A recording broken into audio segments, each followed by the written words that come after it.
ఇక ఇంకో విషయం ఏమిటి అంటే, ఉగ్రదేవతల యొక్క ఉపాసన చేసేటప్పుడు ఆ ఉపాసన చేసే స్థలం ప్రత్యేకంగా ఉండాలి. ఉగ్రదేవతల ఉపాసన చేసేవాళ్ళు సామాన్యంగా తాంత్రికులే అవుతారు. మనకి మళ్ళీ సత్వగుణ ప్రధానమైనటువంటి దేవతల్ని ఉపాసన చేసేవాళ్ళు ఇంట్లోనే చేస్తారు.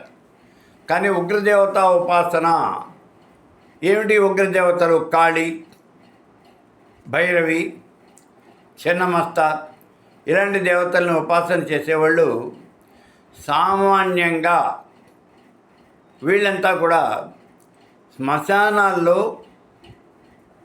ఆ సాధన చేస్తే వాళ్ళకి త్వరగా సిద్ధిస్తుంది. శ్మశానంలో వాళ్ళు సాధన చేయాలి. అంటే ఉగ్రదేవత ఉపాసన ఎప్పుడూ కూడా శ్మశానంలోనే జరగాలి. అలా జరిగితే అది ఎక్కువ ఫలితాన్ని ఇస్తుంది మనకి.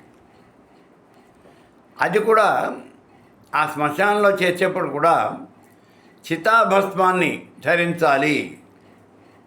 ఉగ్రదేవతలు కదండి, అందుకని శవాన్ని కాలిస్తే వచ్చినటువంటి బూడిద ఉంటుంది చూడండి, ఆ బూడిద ముఖాన్ని ధరించాలి. అందుకే రుద్రుడు ఎప్పుడూ కూడా శ్మశానంలో ఉంటాడు, కపాలమాల ధరిస్తాడు, ఒళ్ళంతా చితాభస్మం పూసుకుంటాడు. అదే కారణం.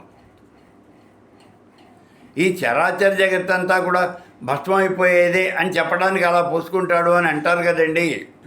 నిజమే, అలా అంటారు. కానీ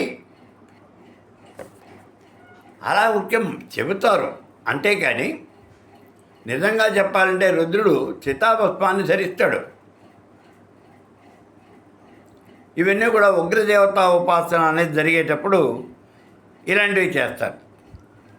అలాగే మనం ఏ వృక్షం కింద కూర్చొని జపం చేస్తున్నామో అది కూడా చాలా ముఖ్యం. ఇందులో కూడా చాలా తేడాలు ఉంటాయి. ఆ వృక్షాల కింద మాత్రమే కూర్చొని చేయాలి, దానికి చెప్పినటువంటి వృక్షాలు. ఇక్కడ చూడండి, యక్షిణి విజయాలు చేస్తున్నాం అనుకోండి, రావి చెట్టు, మర్రి చెట్టు వాటి కింద కూర్చొని జపం చేయాలి. మామూలు మంత్ర సాధన ఇది మారేడు చెట్టు కింద, అవిసి చెట్టు వీటి కింద కూర్చొని జపం చేయాలి.